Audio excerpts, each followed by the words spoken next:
Hello and welcome back to Citizen Pew. This is Citizen Pew Commentary, and today I'm going to talk about a scope.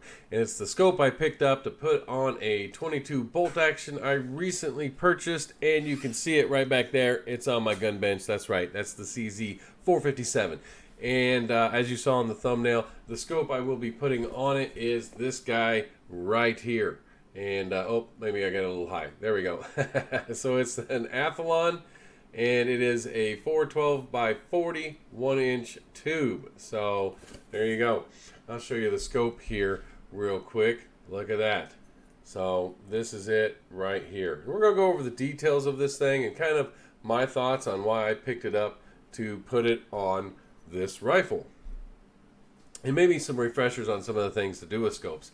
I'm not a scope expert by any means, so I'm actually still learning. It's probably one of the things I know the least about relating to firearms, because most of the stuff I do is not scoped shooting. So I'm still learning some stuff. So let's go over here to the web page, and this is Athlon's web page, and it's the NEOS, and it's 412 by 40, and it's a Center X. That's what I picked up. So they have a couple different reticles available, but I picked up the Center X. That's what I wanted, and there you go. There's a picture of it right there, and they got a couple different angles for it. That's what the reticle looks like. There you go. All right, so product specifications here. I'm going to go through these specifications. I got some websites pulled up, and we'll jump over to those as I discuss some of these things. So magnification is 4 to 12x. Objective lens diameter is 40 millimeters, and the tube diameter is 1 inch. One reason I wanted to go to these other sites is because objective lens diameter, sometimes people don't quite understand what that is. So I brought up a website here, and I'll put a link down in the comment section if you want to read about objective lens diameters and what they're good for, and kind of the details on them. It's a really good article, actually, and this is at targettamers.com, which I'm not really familiar with their webpage or with their site, but I tell you what, they had a lot of good information in this article. But basically, I wanted to go down here and talk about the pros and cons. Now, they say small objective lens, 28 millimeters and smaller. They got some pros and cons for it. This falls into the medium objective lens, which is 30 to 44 millimeters, being a 40 millimeter scope. So one of the pros they say is it's more realistic, usable exit pupils for low light hunting. Which I don't know if how that's quite worded. More realistic, usable exit pupils for low light hunting. Provides a low profile mount, enables a sufficient and comfortable cheek and weld method, lightweight and compact, only weighing around 12 to 15 ounces. This one actually weighs 18, so it's a little heavier, but the gun's heavier too, so I wasn't too concerned about that. Constructed on a 1-inch tube body, the smaller size prevents unintentional bangs and bumps while in use. So it's it's a low profile scope. And being that the bolt action rifle I'm putting on is a 22, I didn't really need anything large. I'm looking at 100 to 150 yards, 200 max with this thing. So I was pretty happy with the selection, especially with the price of it. So cons for this objective lens size is effective useful range shortens faster than a 50 plus millimeter lens, and low light hunting hours are cut shorter than with a 50 plus millimeter lens. So there you go. But this is a really neat article. I would suggest, if you're curious about objective lens diameters, give it a read. It's really it has a lot of good stuff on it. So anyhow, I'll put the link in the description, like I said.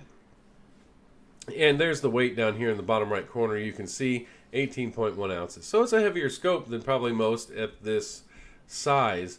But this is my second Athlon, and I wanted to try another Athlon out. And, I hear a lot of good things about them, so I'm going to try it out. Plus the price point, bam, couldn't beat it. So the length is 12.4 inches, keeping up over here on the right. And the click value is 0.25 MOA. And you know what? MOA is something, that's going to be a whole nother video, because I'm still learning whether to go MOA or mils. So, I might do a whole video on that, but that's probably my weakest part with scopes is, being able to discuss MOA or mils and all that. All the other stuff, I've dealt with optic type things, devices before, both in my military and whatever. So it's not so new to me. But anyhow, the eye relief is 3.11 or 3.11 to 3.15 inch, which I found is a little short, I guess on average, based on another article I found. And this one here is over at bushnell.com. And they talk about how much eye relief do I need, right? That's the question here. And this is a good article too. There's a lot of good stuff here. I'll link it as well. And they break down eye relief into two categories. They say standard eye relief and long eye relief. And they say standard eye relief is 3.5 to 4 inches. Comment on centerfire rifles. Well, this is a rimfire, so it's not going to kick a whole lot at all. I mean, if it even does. That CZ 457 has a very heavy stock, so I don't expect much any kick actually. But so with the scope that I picked up having a little bit shorter eye relief, I'm not too worried about it. I'm not worried about this thing flying back and hitting me in the eye. So, but that's something you got to consider when you start getting into higher powered rifles. How far do you need that eye relief so you get a good view and you don't get any distortion or fuzziness, right? So, and certain rifles are allow you to have a better adjustability, I should say, on the distance of the scope. But the other thing you got to take into account is that recoil, right? Last thing you want is that scope to come back and hit you in the eye. So, anyhow, good article about eye relief. I'm going to link it in the comment too. But like I said, going back to this thing, not an issue of mine with it, for me with this scope, because it is going on a 22 and I don't expect a lot of kick. So I think 3.11 to 3.15 is good, good for me. And then another thing is let me go ahead and bring this up. This is field of view. I should have shown it here. Okay, field of view at 100 yards is 27.3 to 8.9 foot. And some of you might not know what that is, really saying and stuff like that. But that's pretty much saying, they got a couple diagrams on this. This is at AGM Global Vision. I don't know. It's not really a scope thing, but they talk about binoculars and stuff. And they do mention scopes, but I think it's more about binoculars use and stuff like that. But when they say that at 100 yards, but go back here, that feet, 27.3 to 8.9 feet at 100 yards, that's what they're talking about. This, like this tower right here, like if you're just a dude standing there at 100 yards, you can see something 340.6 feet tall, I guess. So when you put your scope on, right, your scope is going to narrow that field of view and shrink down what you can see. And they do a pretty good example here, I think, with the binoculars. They got a 4x and a 10x, so you can see here on the in that big picture there, that 10x, the deer is, you can't see the feet of the deer, and you don't see as much above the deer. You don't even see the other deer next to it. And the 7x, you do get the head of the other deer, and then of course with nothing down here, you can see that. You can see both deers fully. So there you go. Kind of what that is. And then, of course, parallax adjustment is 10 yards. So, I think it's going to be a nice little scope for putting on my 22 bolt action. Now, this scope, MSRP is $174.99. And I will tell you this, if you find a Athlon dealer, you'll probably get a better deal. I picked up mine for the sticker price was $139.99. So you might look and see if you're interested in an Athlon scope and you've never used one. I would look for an Athlon scope dealer, and maybe you'll get a better price than ordering it online or something like that. I even went and looked at Amazon to see what they had and they do have this scope on Amazon, and I went and looked at that to see what it compared to with what I paid, and it was actually more expensive on Amazon than what I paid. And I picked it up at my main gun store, right? My favorite one.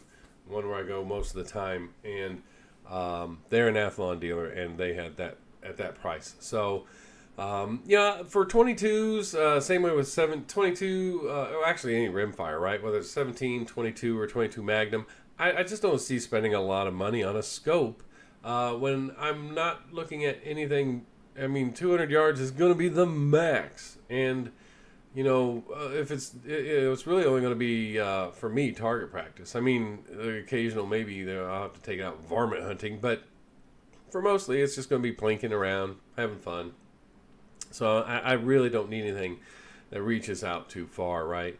At the gun club I'm a member of, they're having some 22 competitions out at our 600 yard range, but they're not shooting out to 600 yards, but they're going pretty far. I think they are doing out to 400 yards, and I'm just like, I don't have any desire to lob a 22 round that far, right? So I just wanted something, like I said, 100 yards, perfect.